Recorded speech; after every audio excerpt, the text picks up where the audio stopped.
शहर की भागदौड़ भरी जिंदगी, चमचमाते फ्लैट्स और एसी कमरों में रवि और तुषार जब एक शाम अपने घर पहुंचे तो उनके चेहरे पर एक लंबी छुट्टी की खुशी साफ साफ झलक रही थी। और उन्होंने आते ही अपनी पत्नियों प्रीति और पूनम को बताया कि उनके ऑफिस की एक लंबी छुट्टी पड़ गई है, इसलिए इस बार वो कुछ दिनों के लिए अपने गांव जा रहे हैं। ये सुनते ही प्रीति का मुंह बन गया और उसने तुरंत ही नाक को सिकोड़ते हुए कहा, अरे रवि, तुम पागल हो गए हो क्या? इस चिलचिलाती गर्मी में गांव कौन जाता है? इससे अच्छा तो ये होता कि हम किसी ठंडे ठंडे हिल स्टेशन पर घूमने के लिए चले जाते, कम से कम सुकून तो मिलता। तुषार को अपनी पत्नी की ये बात सुनकर बहुत बुरा लगा और उसने प्रीति पर झल्लाते हुए कहा, प्रीति, तुम कितनी ज्यादा सेल्फिश हो। तुम्हें हर वक्त घूमने फिरने की पड़ी रहती है। क्या तुम्हें अपने मम्मी पापा से मिलने का, उनके साथ वक्त बिताने का जरा भी ख्याल नहीं आता? कितनी मुश्किल से छुट्टियां मिली हैं और तुम्हें हिल स्टेशन सूझ रहा है। अब पूनम ने माहौल को संभालने का जिम्मा उठाया और बीच में दखल दी। अरे अरे तुषार, तुम इतना क्यों भड़क रहे हो? शांत हो जाओ। चलो ठीक है, अगर तुम्हें गांव ही जाना है तो हम वहां चलेंगे।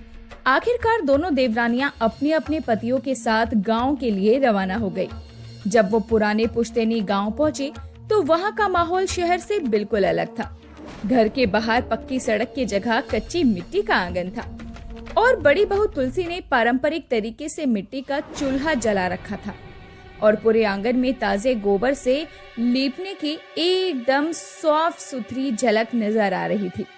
गाड़ी से उतरते ही प्रीति और पूनम जैसे ही अपनी जेठानी तुलसी के गले मिलने के लिए आगे बढ़ी तो तुलसी के हाथों से आ रही गोबर और मिट्टी की सौंधी खुशबू, या ये कहें कि महक, दोनों को एकदम से पीछे हटने पर मजबूर कर देती है।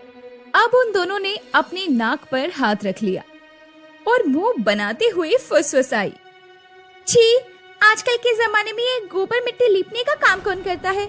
अजीब सी बदबू आ रही है। क्या जेठानी जी आप भी? तभी आंगन में से आवाज आई, अरे बहुओं, आ गई तुम दोनों। ये तुम्हें बदबू लग रही है, पर हम तो देसी लोग हैं, हमारा तो यही तौर तरीका है। हम तो इसी को खुशबू कहते हैं, समझी? लंबी यात्रा के बाद तुलसी ने मेहमानों का स्वागत करने के लिए तुरंत कहा, मैं रसोई में जाकर आप सबके लिए गर्मा गर्म चाय बनाकर लाती हूँ। प्रीति और पूनम हैरान थी कि इस आधुनिक युग में भी कोई चूल्हे पर चाय बनाता है क्या? थोड़ी देर बीत गई। जब चाय नहीं आई तो प्रीति और पूनम जिज्ञासावश रसोई की तरफ गई। उन्होंने अंदर झांक कर देखा तो तुलसी बड़े प्यार से मिट्टी के चूल्हे पर फूंक मारकर आग जला रही थी और पीतल के पतीले में चाय उबाल रही थी। अरे तुलसी भाभी, ये देखिए तो, इतनी धीमी आंच पर चाय बना रही हो आप। इस जमाने में भी भला चूल्हे पर चाय कौन बनाता है? गैस का इस्तेमाल क्यों नहीं करती आप? गैस पर चाय चुटकियों में बन जाती है। अरे प्रीति बहन, गैस की चाय तो तुम जैसे शहर के लोग रोज पीते हो। कभी चूल्हे की धीमी आंच पर बनी हुई ये सौंधी खुशबू वाली चाय पी कर देखो, अदरक और इलायची का स्वाद आ जाएगा। फिर खुद ही समझ जाओगे कि असली मजा किसमें है। थोड़ी देर बाद जब चाय और नाश्ता डाइनिंग टेबल पर परोसा गया तो परिवार के सभी सदस्यों ने चाय का एक घूंट लेते ही उसकी तारीफ शुरू कर दी। वाह तुलसी, सच में इस चाय का कोई जवाब नहीं है। इसमें जो सौंधी खुशबू है वो शहर की मशीनी चाय में कहाँ मिलती है। बिल्कुल भैया, भाभी के हाथों के बने नाश्ते और चाय की बात ही कुछ और है।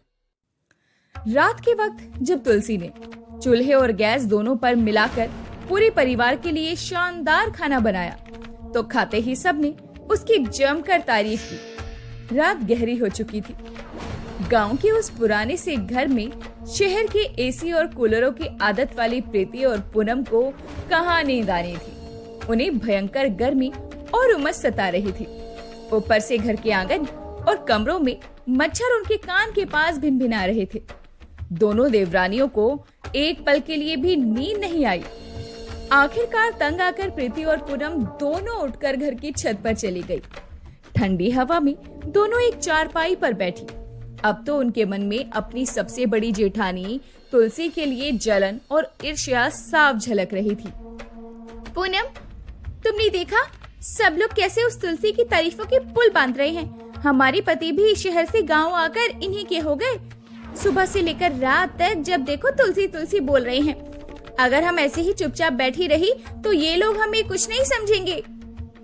बिल्कुल सही कह रही है तू।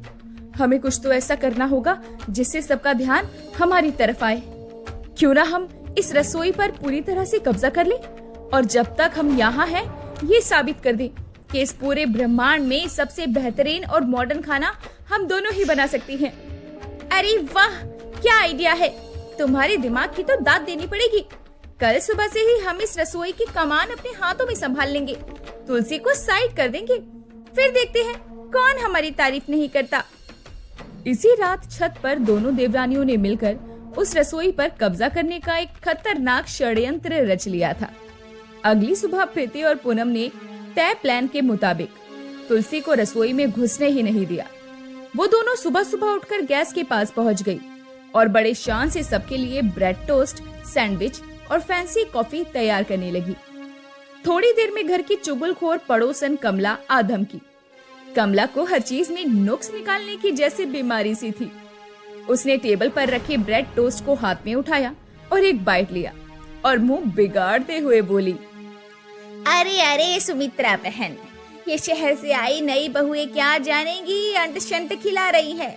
सुबह सुबह ब्रेड बटर कोई खाता है क्या भला? इससे तो हमारा वो पुराना पोहा चाय लाख गुना अच्छी थी। इनका बनाया हुआ नाश्ता तो बिल्कुल बेस्वाद है। तभी वहाँ घर के दूसरे रिश्तेदार नेहा भी आ गई।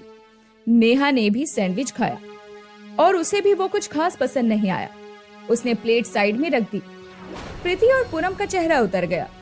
उन्हें बहुत बुरा लग रहा था कि इतनी मेहनत से बनाए गए मॉडर्न नाश्ते की ऐसी बेइज्जती हो गई, लेकिन फिर भी उन्होंने हार नहीं मानी। दिन बीतते गए और प्रीति और पूनम ने रोज सुबह शाम रसोई पर अपना हक जमाना शुरू कर दिया। वो तुलसी को किचन में घुसने भी नहीं देती थी। अब वो मिट्टी के चूल्हे के बजाय गैस और अपनी शहर वाली मिक्सी ग्राइंडर का इस्तेमाल करने लगी। ये सब कुछ घर की बड़ी बहू तुलसी बैठकर चुपचाप देख रही थी। तुलसी दिल की बहुत साफ और ममता वाली औरत थी। उसने कभी किसी से झगड़ा नहीं करना सीखा था। इसीलिए उसने सोचा, चलो ये दोनों शहर से आई हैं, इन्हें शौक है तो बनाने दो खाना। मैं बीच में क्यों बोलूं? इनका भी तो मन करता होगा अपनी ससुराल की सेवा करने का। लेकिन घर की सास सुमित्रा इन दोनों बहुओं की एक एक हरकत और इनके घमंड को बहुत बारीकी से नोटिस कर रही थी। एक दिन जब सुमित्रा ने देखा ये दोनों बहुएं सिर्फ अपनी वाहवाही लूटने के लिए ये सब कुछ कर रही हैं और तुलसी को जानबूझकर नीचा दिखाने के लिए पीछे धकेल रही हैं, तो उन्होंने अपने पति गोपाल जी से अकेले में इस बारे में बात की। सुनिए जी, हमारे घर में क्या चल रहा है, कुछ खबर है आपको? ये दोनों शहर वाली बहुएं प्रीति और पूनम हमारी सीधी सादी तुलसी को रसोई से बिल्कुल बेदखल कर चुकी है। सारा दिन खुद ही खाना बनाती हैं और अपना रौब सब पर जमाती रहती हैं। अरे सुमित्रा, इसमें इतना परेशान होने की क्या बात है? बच्चे हैं, शहर से आए हैं, थोड़ा बहुत शौक पूरा कर रहे हैं और आपस में थोड़ी बहुत कंपटीशन तो चलती ही रहती है। तुलसी भली है, वो बुरा नहीं मान रही, तो तुम क्यों टेंशन लेती हो? सास सुमित्रा ने अपनी पति की बात मानकर एक पल के लिए उस बात को नजरअंदाज कर दिया। अब रोजाना प्रीति और पूनम ही खाना बनाती और खाना परोसने के बाद जानबूझकर सबसे गर्व से बार बार पूछती, क्यों मम्मी जी, आज का खाना कैसा बना है? एकदम रेस्टोरेंट स्टाइल है ना? उनके पति रवि और तुषार अपनी पत्नियों को खुश करने के लिए तुरंत बोल देते, अरे वाह, बहुत लजीज खाना बनाया है तुम दोनों ने, सच में हाथ में जादू है। ये सुनकर बाकी घर वाले भी थोड़ी बहुत तारीफ कर देते। तुलसी भी मुस्कुराते हुए बस इतना कह देती, हाँ अच्छा बनाया है तुम दोनों ने खाना, मजा आ गया आज खाना खाकर। इससे प्रीति और पूनम का घमंड अब 7वें आसमान पर पहुंच चुका था। लेकिन कहते हैं ना कि झूठ के पांव नहीं होते और घमंड का सर नहीं होता। होता भी है तो हमेशा नीचे होता है। एक दिन एक वाक्य हुआ जिसने इन दोनों देवरानियों के सारे नाटक की हवा निकाल दी। उस दिन घर में किसी खास मेहमान के आने की खुशी में तुलसी ने अपने हाथों से बड़े प्यार और पारंपरिक तरीके से खीर बनाई थी। खीर बनकर बिल्कुल तैयार थी। तुलसी उसे चूल्हे से उतारकर एक बड़े बर्तन में ठंडी होने के लिए रख रही थी। तभी प्रीति और पूनम वहां जानबूझकर अकड़ दिखाती हुई आ धमकती है और प्रीति कहती है, हटिए तुलसी भाभी, जरा रास्ता दीजिए। हमें एक काउंटर पर अपने मॉडर्न बर्तन रखने हैं। हमने ये ऑनलाइन मंगवाए हैं। आपका ये पुराना तरीका बीच में आ रहा है। इट्स सो बोरिंग, सो यक, जस्ट बोली तो बहुत ओल्ड। धक्का मुक्की और जल्दबाजी में अचानक प्रीति का हाथ उस भारी भगोनी पर लगा और तुलसी के पूरे दिन की मेहनत से बनाई वो स्वादिष्ट खीर सीधी जमीन पर गिरकर फैल गई। पूरा फर्श सफेद खीर से सन गया। ये देखते ही प्रीति और पूनम का असली चेहरा बाहर आ गया। अपनी गलती मानने के बजाय वो उल्टे तुलसी पर ही चीखने चिल्लाने लगी। अरे तुलसी भाभी, आपको जरा भी अकल नहीं है क्या? आपने जानबूझकर ये खीर गिराई है ताकि हमें खाना बनाना पड़े। आप तो जानती हो कि बर्तन मंगवाने की वजह से हम खाना नहीं बना पाए। सब हम ही पर गुस्सा करेंगे। हाँ, इनको बर्दाश्त नहीं हो रहा कि रसोई में अब हमारा राज चल रहा है। सब हमारे खाने की तारीफ कर रहे हैं। अरे आपने खुद जानबूझकर ये सब कुछ किया है ताकि आप विक्टिम कार्ड खेल सको। तुलसी बेचारी सुन रह गई। उसकी आंखों में आंसू आ गए। उसने तो ऐसा कुछ भी जानबूझकर नहीं किया था। वो तो उल्टा बस अपना काम कर रही थी। वो बिना एक भी शब्द बोले रोते हुए अपने कमरे में चली गई। लेकिन इन दोनों शातिर देवरानियों को ये नहीं पता था कि आंगन के कोने में बैठी सास सुमित्रा ने इन दोनों की एक एक बात और उनका चिल्लाना साफ साफ सुन लिया था। अब तो इन दोनों की हद हो गई। अभी तक मैं इन दोनों से कुछ नहीं कह रही थी, लेकिन अब बस बहुत हो गया। अगली सुबह सुमित्रा ने तय कर लिया कि अब इन दोनों घमंडी बहुओं को ऐसा कड़क सबक सिखाना चाहिए कि वो जिंदगी भर याद रखे। उन्होंने फौरन अपने बेटे रवि और तुषार को कॉल करके घर बुलवाया, जो कि बाहर गांव घूमने के लिए गए हुए थे। और जैसे ही वो दोनों घर आए तो सुमित्रा ने कहा, तुम्हारी छुट्टियां खत्म होने वाली है। अब फौरन अपने शहर वापस जाओ और अपनी वापसी की टिकट बुक करवा लो। और उन्होंने प्रीति और पूनम को ये बात बताई तो प्रीति और पूनम तो जैसे सन रह गए। अरे मम्मी जी, आप अचानक रवि और तुषार की वापसी की टिकट क्यों करवा रही हैं? अभी तो हमारी छुट्टियां बची हैं। हम कहीं नहीं जा रहे।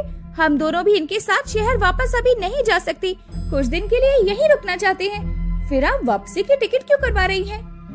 उनके चेहरे पर एक सख्त और गंभीर मुस्कान थी।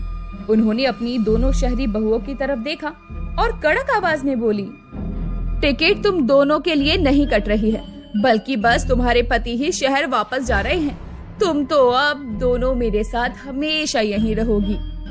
हम दोनों यहीं रहेंगे? माँ जी, इसका क्या मतलब है? हम तो शहर में रहते हैं ना अपने पतियों के साथ। मतलब साफ है, तुम दोनों को तो इस गांव की रसोई पर राज करना था ना। इसी हक को पाने के लिए तो तुम दोनों इतने दिनों से ये सारा गंदा षड्यंत्र रच रही थी। तुलसी पर चिल्ला रही थी और उसे नीचा दिखा रही थी। लो मुबारक हो, आज से तुम दोनों इस घर की मालकिन हो और रसोई की चाबी तुम्हारे पास रहेगी। तुम ये जंग जीत चुकी हो। आज से हमारी सीधी सादी तुलसी इस रसोई में कदम भी नहीं रखेगी। सारा खाना, सारे बर्तन, घर के सारे काम तुम दोनों ही संभालोगी। और हाँ, तुम्हारे पति अकेले शहर जाएंगे। तुम दोनों हमेशा के लिए गांव की रसोई संभालोगी। ये सुनकर प्रीति और पूनम के पैरों तले जमीन खिसक गई। उनके चेहरे का रंग उड़कर बिल्कुल सफेद पड़ गया। वो शहर के एसी फ्लैट्स, शॉपिंग मॉल और अपने पतियों को छोड़कर इस गांव के चूल्हे चौके में जिंदगी भर के लिए फंसने के ख्याल से ही कांप उठी। माँ जी, आप ऐसा मत कीजिए। हमसे बहुत बड़ी भूल हो गई। हम तो बस अपनी होशियारी दिखाने के लिए नाटक कर रही थी। हमें गांव में नहीं रहना। हमें हमारे पतियों के साथ शहर वापस जाना है। हाँ माँ जी, हमें माफ कर दीजिए। हमारे पतियों के बिना हमारा एक दिन भी नहीं कटेगा। हमसे बहुत बड़ी गलती हो गई। पास खड़े ससुर गोपाल जी ये सारा ड्रामा देखकर मुस्कुरा रहे थे और उन्होंने कहा, हाँ बिल्कुल ठीक है, जैसी तुम्हारी मर्जी। अब रसोई तुम्हारी है तो संभालो इसे अकेले। अपनी इस बड़ी मुसीबत को देखकर प्रीति और पूनम को अच्छी तरह समझ में आ गया कि उनका ये षड्यंत्र कितना भारी पड़ सकता है। तभी सास सुमित्रा ने उन्हें समझाते हुए कहा, देखो बहुओं, मुझे पहले दिन से पता था कि तुम दोनों ये सब क्या और क्यों कर रही हो। अपनी ही बड़ी जेठानी का अपमान करना, जो तुम्हारी बड़ी बहन जैसी है, जिसने तुम हमेशा ही तुम्हें छोटे बच्चों की तरह प्यार दिया, ये बहुत घटिया हरकत थी। रसोई पर राज करने का लालच तुम्हें अंधा बना चुका था। अगर आज मैं तुम्हें सबक नहीं सिखाती तो तुम कभी अच्छी इंसान नहीं बन पाती। अपनी गलती का एहसास होते ही प्रीति और पूनम का अहंकार पूरी तरह टूट चुका था। वो दोनों बिना एक पल गवाए सीधे तुलसी के कमरे की तरफ दौड़ी। तुलसी अपने बिस्तर पर बैठकर आंसू पोंछ रही थी। प्रीति और पूनम ने कमरे में घुसते ही तुलसी के दोनों पैर पकड़ लिए और फफक फफक कर रोने लगी। तुलसी भाभी, हमें माफ कर दीजिए। हम बहुत बुरी और मतलबी देवरानियां हैं। हमने अपनी होशियारी दिखाने के चक्कर में आपका दिल दुखाया, आप पर चिल्लाई और रसोई पर कब्जा करने का गंदा नाटक किया। हमें माफ कर दो, हम आगे से कभी भी ऐसा कुछ भी नहीं करेंगे। दीदी, आप सच में बहुत अच्छी हैं। हमने आपके साथ बहुत गलत किया। हमें अपनी गलती की पूरी सजा मिल गई है। प्लीज हमें माफ कर दीजिए। तुलसी का दिल तो पहले से ही मोम की तरह पिघलने वाला था। उसने अपनी दोनों देवरानियों को उठाया और अपने गले से लगाया और उनके आंसू पोंछते हुए प्यार से बोली, अरे पगली बहुआ, रोती क्यों हो? मैं कोई दिल में मैल थोड़ी रखकर बैठी हूँ तुम्हारे लिए। तुम दोनों मेरी छोटी बहनें जैसी हो। मैंने कभी तुम्हें पराया माना ही नहीं। चलो, भूली बिसरी बातों को भूल जाओ। कमरे का माहौल अब पूरी तरह से बदल चुका था। घर के सभी सदस्यों ने चैन की सांस ली। सास सुमित्रा जी और ससुर गोपाल अब अपने चेहरे पर एक संतोष के भाव लिए खड़े थे। कुछ ही दिनों के बाद प्रीति और पूनम ने अपने सारे मॉडर्न नखरे और षड्यंत्र हमेशा के लिए छोड़ दिए। वो तुलसी के साथ मिलकर प्यार से रसोई का काम करने लगी और गांव की संस्कृति को दिल से अपनाने लगी। अंत में दोनों देवरानियां अपने पतियों के साथ हंसी खुशी वापस शहर चली गई। लेकिन इस बार उनके दिल में अहंकार की जगह परिवार के प्रति प्यार और सम्मान था।